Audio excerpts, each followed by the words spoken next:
Greetings from Castle Goring, from Nikki, Aurora, and from me. Today we are going to return to provocative but less contentious matters than some of which were covered on Tuesday. So if you will bear with me, I will plunge in if my girls will allow me to. I don't actually want to get rid of them. I want to get cuddles and buddles from my babies. Oh. However, I can do both, can't I? So, without further ado, I'm going to plunge in with what Annette Ingle says. Lady C, do you think whenever the king passes that Prince William will allow Harry to come for the funeral, and without the wife, would he get them searched? Also, if Camilla died before Charles, what kind of a funeral would she have? Well, this is all very speculative, but it will afford us with a nice change of pace. Aurora, you're not supposed to eat pearls. Aurora is so funny. Well, I don't want to speak for Prince William, but I would say that the considerations have to be to respect a son's right to attend his father's funeral, as long as there has not been such a total falling out, which there has been, but not to that extent yet, that would preclude his attendance at the funeral. Now, the Duke of Windsor did go to his mother's funeral. So, I make that point for what it's worth. Of course, the Duke of Windsor did not trash his family publicly. He did not tell a load of lies about his father being racist. And his sister-in-law, who presumably will then be sitting on the throne with his brother, that she also is a racist. So this, of course, is predicated upon the supposition that Harry and Meghan would still be together. And would she be allowed to come? Well, I tell you how I'm going to answer it. I'm going to say what would happen in my family, which for all my family's failings, we certainly knew how to behave correctly, especially in public. In private might have been a different matter, but in public, and to respect the rights of others even when you couldn't stand them. For instance, when my sister got married, my father's eldest brother's wife, who was not approved of by the family, was nevertheless asked to my sister's wedding with my uncle, on the basis of the fact that she was my father's brother's lawful wife. And even though my parents and the family did not approve of the union, and I mean, that's all my father's family didn't approve of the union. So it wasn't just my mother and my father. None of them approved of the union. Nevertheless, she was asked and she was received. And that was one of only 2 occasions upon which she was ever received by the family. The second one being at my uncle's reception after his death. So then she and that was actually held at their house. So there was no way of avoiding it, but everybody showed up is the point. I think what we in my family would do is we would ask the prodigal, we would try to avoid the prodigal bringing the wife, and if it became inevitable that the prodigal brought the wife, they would be received coldly, politely, but under no misapprehension that they were there under sufferance, purely because they had a right to be there as members of the family. An indissoluble blood link.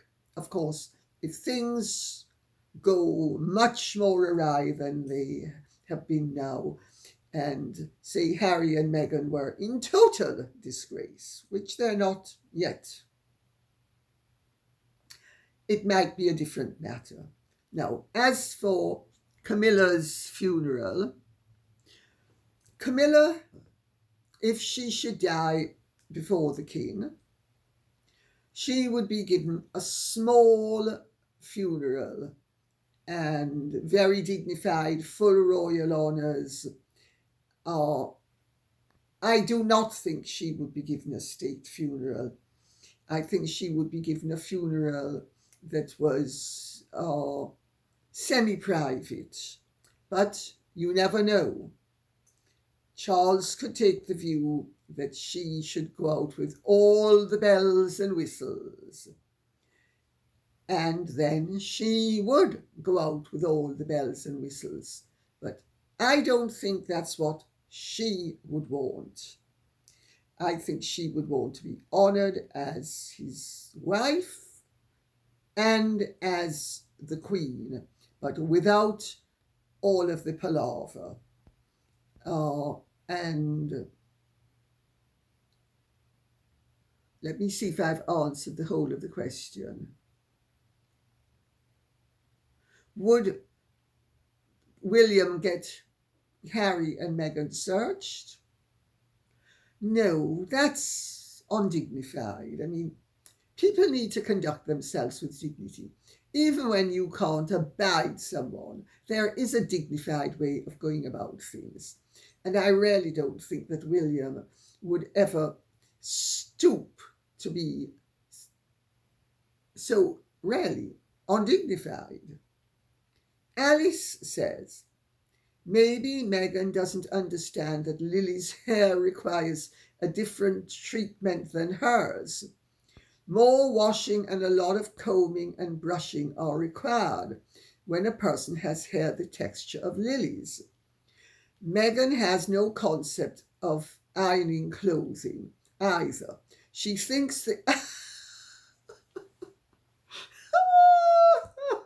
Sorry.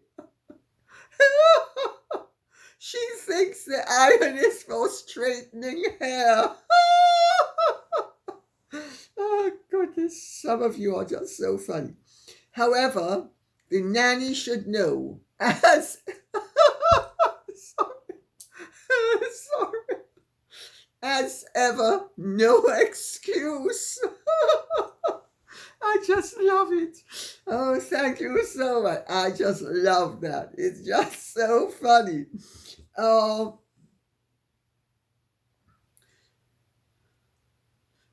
Meghan, of course, does not have Caucasian hair, while Lily has Caucasian hair. It's obvious. And I would have thought that Caucasian hair was far easier to deal with than African hair, and especially African hair that is then Europeanized within an inch of its life, and then supplemented with the hair of Turkish virgins.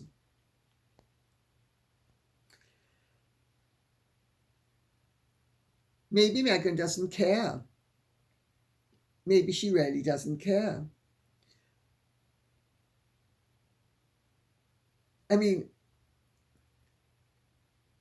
there is a way of taking naturalness to an extreme that shows contemptuousness. And Meghan does that. She also deliberately sends out the message of contempt. Oh, having orchestrated and curated everything to within an inch of its life. Sorry. She then spins around and does enough messing up that it looks, or builds in the messing up, so it looks as if it's all just happened naturally, when everything, of course, is so unnatural and just so affected and so curated, and very obviously so. But then with the, oh well, let's now do it all perfectly, and let's have a few tangents after all. We need to have some tangents because we are Medusa. And as for not ironing clothes, well, she has staff. I really don't know why she always ends up looking like she has just stepped out of a washing machine or a dryer. But that could also be deliberate. That could also be showing contempt, because she doesn't understand that good grooming requires a polished and a deliberate look. And it sends a message, and the message is, I care. She sends the message, I don't care. That's a huge difference in attitude. But also, she may quite possibly want Lily to not really shine, because she wants the spotlight firmly. Mr. DeMille, is there anybody more deserving of the spotlight than me? No, there isn't, Mr. DeMille. Mr. DeMille, I know just how to rock about, and many other things too. Mimi Baird says, I believe Harry is happy. He wants Meghan to make a decision because he can't. He needs that. He will never leave.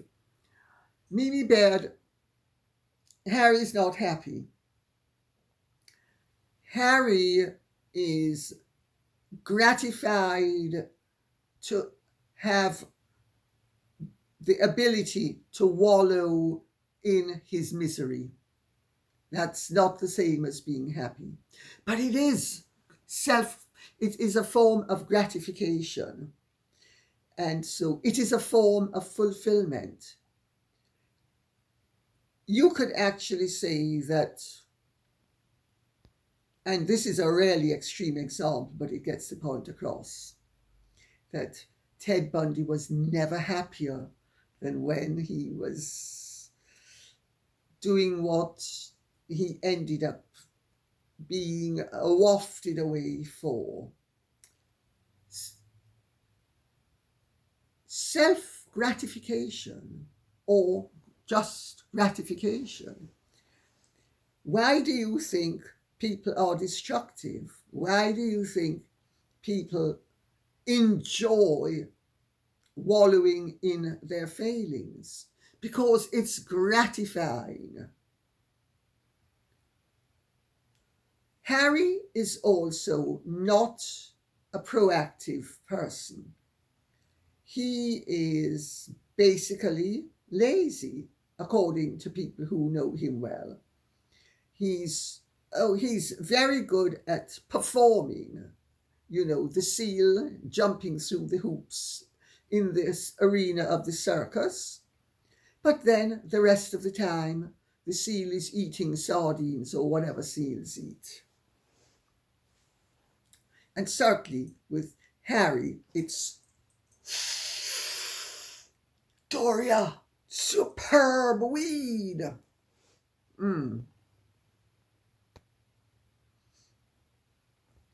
And he also likes bumming around with his children. Now, that's actually all very good and well and rather sweet and rather nice. And I certainly wouldn't criticize a father who likes to spend a lot of time with his children. But his definition of activity is my definition of boredom. You know, bumming around at the beach, going for walks, going for rides, playing with the children. Those are not the activities of a serious man. Those are the activities of a mouse, as the Jamaicans would say, a mampalo, a sort of a beta male, maybe even delta as opposed to beta. Let's go doubly down the alphabet.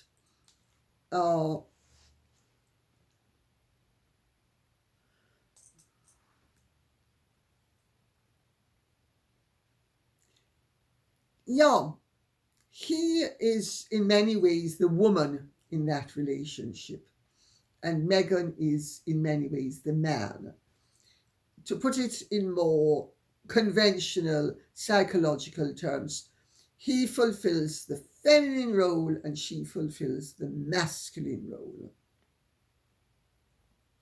Listen, whatever floats your boat is fine by me, as long as you're not using either my boat or my water.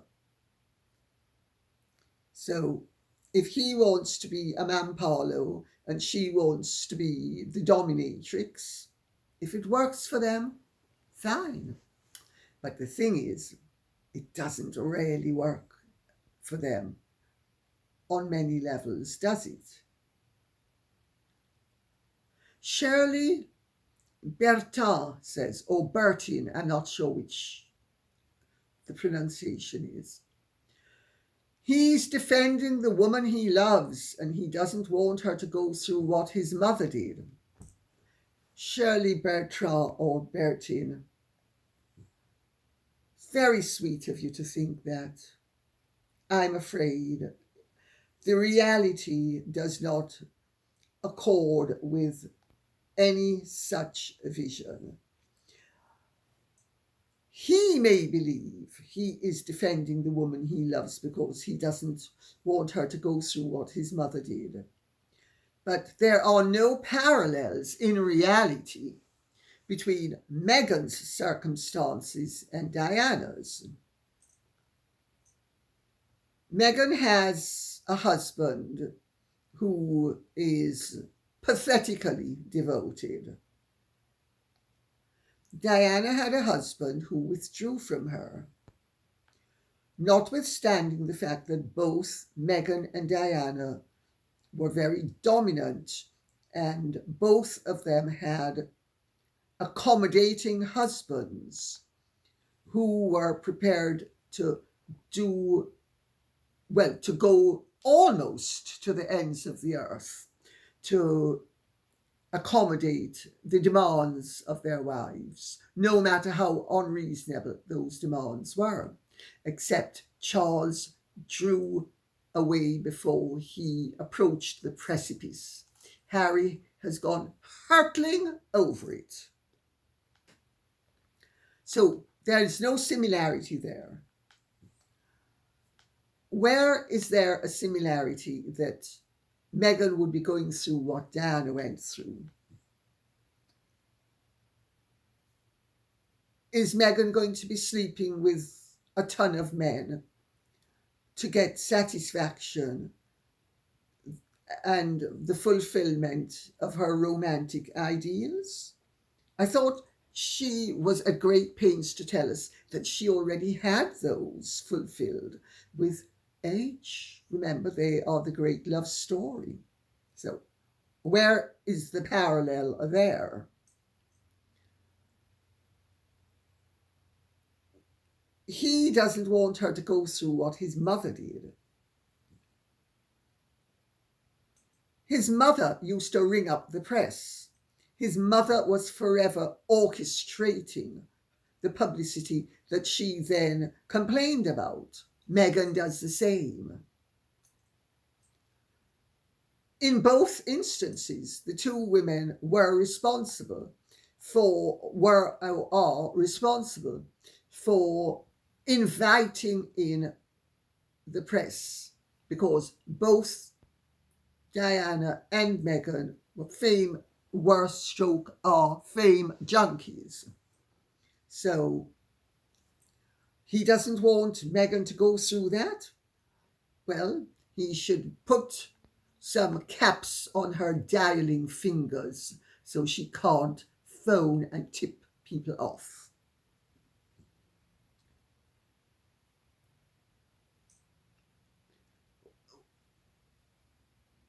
Diana was not the victim that she made herself out to be. And Meghan is certainly not a victim. Meghan is a perpetrator. Diana, in some respects, was more of a victim than Meghan. Meghan is not a victim in any respect. Meghan is a perpetrator. She is the architect of her situation. She is, but let's put it in terms of the theatre, because she's an actress. She, incidentally, they used to call Diana the actress as well. But Meghan orchestrates, she directs, she writes the script, she stars in it. Harry plays a sometime walk-on role. Where are the parallels of victimhood? Because neither one was a victim. He doesn't want Meghan to die in a car crash. Of course he doesn't. Well, Meghan, you should wear a seatbelt more than you do, because that was your mother-in-law's undoing. And remember seeing photographs of that 2.5-hour car chase when they were being chased around Times Square in Manhattan at 80 miles an hour for 2 hours. 80 miles an hour. There are photographs of Meghan sitting very serenely with the cat's got the sort of grimace on her face. No seatbelt to interfere with the photographs. I think I've made my point.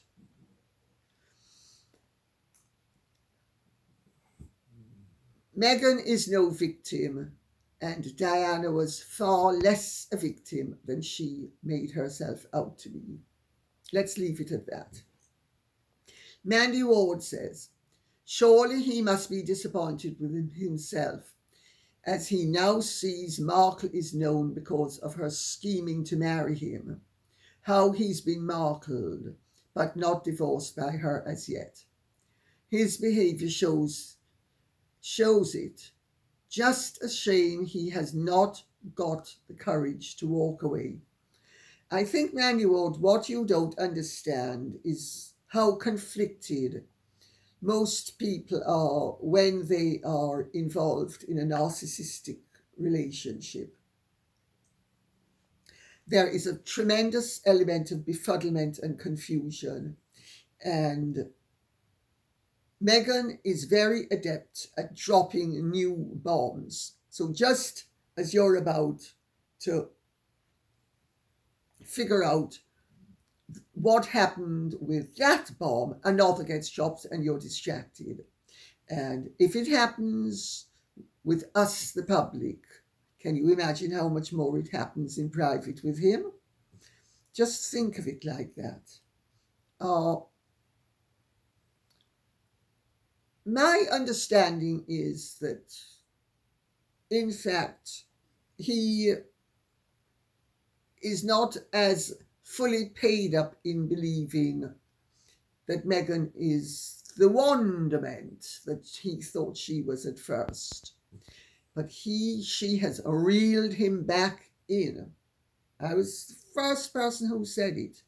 I said it months ago when everybody was saying that the relationship was very rocky, and that I said, yes, it is, but my understanding is she's reeled him back in, which is quite apparent now that she has reeled him back in. For how long is an academic question, but she has reeled him back in. But would he have the courage to walk away?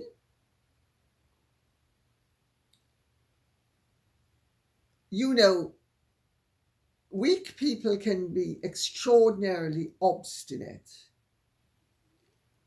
They can also be surprisingly strong when it's their survival at stake or the survival of people they care about. Now, there's little doubt that Harry cares about his 2 children. It's quite apparent he doesn't care about his family. He doesn't care about his friends.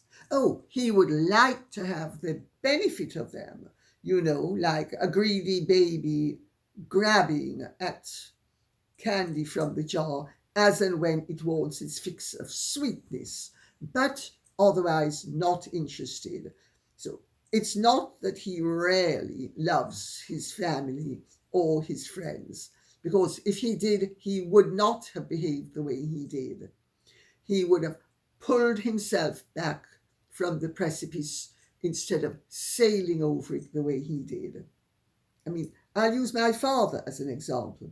My mother moved heaven and earth to get my father to give up his family, or at least spend less time with his family than he wanted to. And he resisted her to the nth degree because that mattered to him.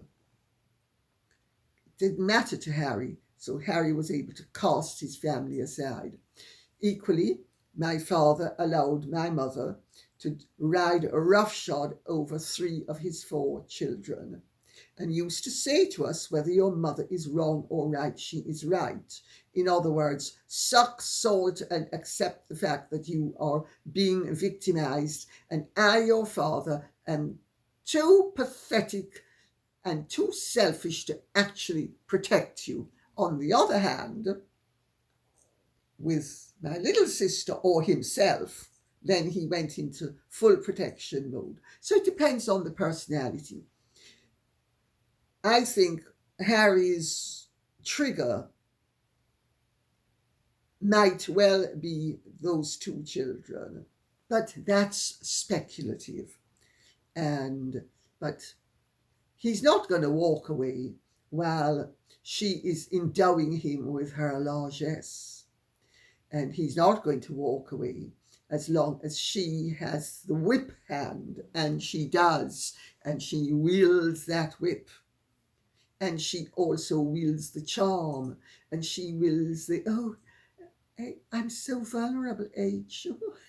Constantly crying and so upset about things that she's not at all upset about, but to show him how much she cares. And when his back is turned, the brutal streak is just presented for all to see. But I think that is something to watch and wait for and see. The Office of Nanny's Teacup. Good afternoon, Lady C. Don't you love some of these names? And listeners, good afternoon, the Office of Nanny's Teacup. On my behalf, the behalf of the girls, and the behalf of everyone else. Firstly, apologies in advance for my rather long ramblings, and completely understand if you skip over it. As you see, I have not skipped over it. But here goes. I was wondering if Thomas Markle Sr. had ever considered a DNA test to ensure he was the father of megalomaniac. I know she has had cosmetic changes, but really she doesn't resemble her siblings at all, in my view. Also, following the past few days' twerking episode and attention-seeking behaviours. I have been wondering about past comments and that the gruesome twosome have made. I have been considering whether during the Oprah interview, when she was talking about being told that Archie would not have a title, etc., that she may have been referring to potential conversations about the constitutional rules in regard to surrogacy. Interesting point that. Other people have touched upon it as well. Could it have been an indication that she didn't feel it fair for her children not to be in the line to the throne, if not born? My eyesight is almost perfect, but this is quite a distance away. If not born of her body, or a veiled, sinister, indirect threat to our queen not to rock the boat, as this was just a taster of the lies and trouble she could cause in the future if she didn't get her own way and played the race card again, to entrap the royal family to go along with the deceit. Also, if they now accuse the king of being complicit, how would he tackle the issue? Could you please explain what would the ramifications be for the monarchy if this was so? As always, thank you for your informative and entertaining insight. Well, the office of Nanny's teacup, you've certainly asked several questions in one and covered quite a bit of terrain. I have never suggested to Thomas Markle that he might not be Meghan's father. It does stand to reason, though, that if Meghan is 43% Nigerian, as she claims to be, that would mean her mother was 86% Nigerian, which her ancestry shows she definitely cannot be, because she has quite a bit of white blood. And there have been rumors that Doria actually might have stepped out with somebody and that Meghan could have been the result of that union. I'm not saying I believe it. I'm certainly not accusing her of it, because I think to do so would be legally injudicious. And I personally, and I need to say this for legal reasons, would not go down that route. But certainly, bearing in mind that that is a kite that has been flown, and bearing in mind the arithmetic in terms of degree of Nigerian blood, there would be a distinct possibility that Thomas Markle was definitely not Meghan's father. I personally would never broach a subject like that with him. As far as he's concerned, he's her father and he loves her. Now, Meghan has gone to great pains over the decades to state that she has the Markle nose. Well, I don't know which plastic surgeon she went and said, give me a Markle nose, because it didn't start out the way now is. But does she look like her siblings? No, but that's not surprising, because she is, remember, 43% Nigerian and they are 100% Caucasian.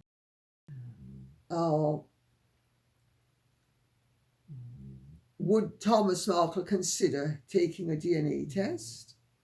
Well, does he have DNA from Meghan that would be a comparable? That's a question to ask. Anyway, I haven't brought it up with him, and I wouldn't bring it up with him. I think it would be indecorous.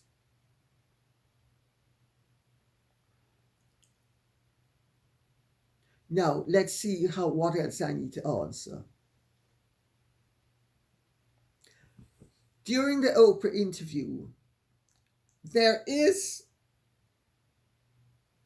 an argument to be made for the fact that Meghan did actually worry that the reason why, or the spin she could put, because she knew the reason why Archie was not being given a princely title. She knew it. She knew he wasn't entitled to it.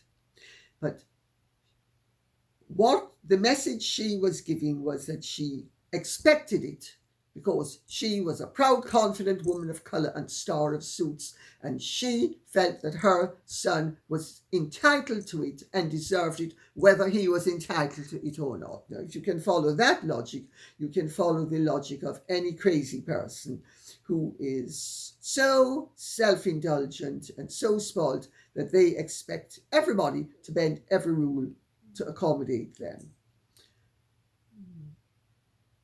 But it does beg the question, was she trying to imply that it was because of Archie's little bit of African blood, when in reality she was really rather more concerned with the fact that it could be that his delivery was open to question, and she wanted to fire the first shot, offence being the best form of defence.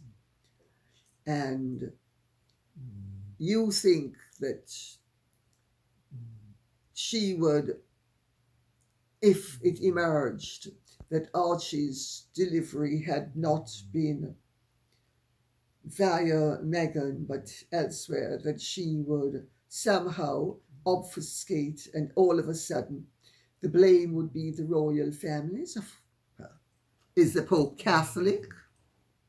I mean, come on. Of course she'll come up with some cock and bull story.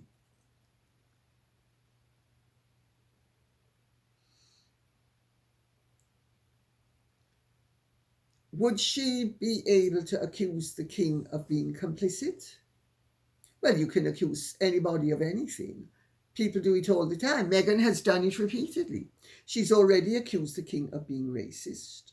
She has accused the British nation of being not only racist but exploitative of black people. Remember, the Commonwealth is Empire 2.0, and she got a supposed historian to speak on their behalf and articulate sentiments with which they being Meghan and Harry, agreed, to the effect that it was actually the white man having found a new way of stealing the black man's natural resources and to keep the black man down. She can come up with anything. How much water it would hold at this point is open to dispute. And I would have said very little, because Meghan, you see, has already shown that she not only plays with photographs, but she plays with words and the facts. And what's really interesting is how the press remain absolutely silent about all of her photoshopping and fake news. You know, oh, I just went into the garden and picked flowers that are out of season. And oh, look at my wonderful carrots. Stems trimmed, beautifully washed. Just pluck them out of the earth. Wild inconsistencies are tolerated, while the one little Photoshop that that Catherine did, Getty Images pulled, all of the major news agencies and photo agencies pulled, and they couldn't do a photoshopped photograph by the Princess of Wales, but they on a daily basis do fabrications of Meghan's. So, are the public duped? Fewer and fewer every single time, every single day. J. Fra says, Meghan and Harry have created their own Truman Show. They have been followed by a videographer since their engagement. Private and public moments are captured. That material has a purpose, and Meghan will have plans to tell whatever story she wants. Harry has gone along with it all. His criticisms of royal family life as living in a bubble are nothing compared to what they have done to themselves. That's absolutely true. And I know that even when they are alone together or in a private capacity, that they are trailed by photographers, by their cinematographer, to be more accurate. How do I know this? Because my dear friend Jane, who was staying at trial when Harry and Meghan flew out to Jamaica on the Paramount jet, and they were put up at trial before the Bob Marley premiere. Jane phoned me and said, "You will never believe who I just ran into." And they were trailed by a cinematographer, and Meghan was busy speaking to me. That was in a totally private capacity. They had gone down to the beach. They were the only people on the beach with their cinematographer. He came up back with them, still filming them. They have turned their life into the Truman Show. But I had a friend in Jamaica who, in the 1970s, when a lot of the new people were busy showing off their newfound wealth, she said, and she was very, very perceptive, she said, it took me quite a while to figure out that a lot of these wives, when they complain about their husbands, they're actually not complaining, they're boasting. But they can't say, I have my man so tightly wrapped around my little finger that if I complain, he gives me a Rolex for $10,000. So instead, what they say is, "My dear, can you believe it?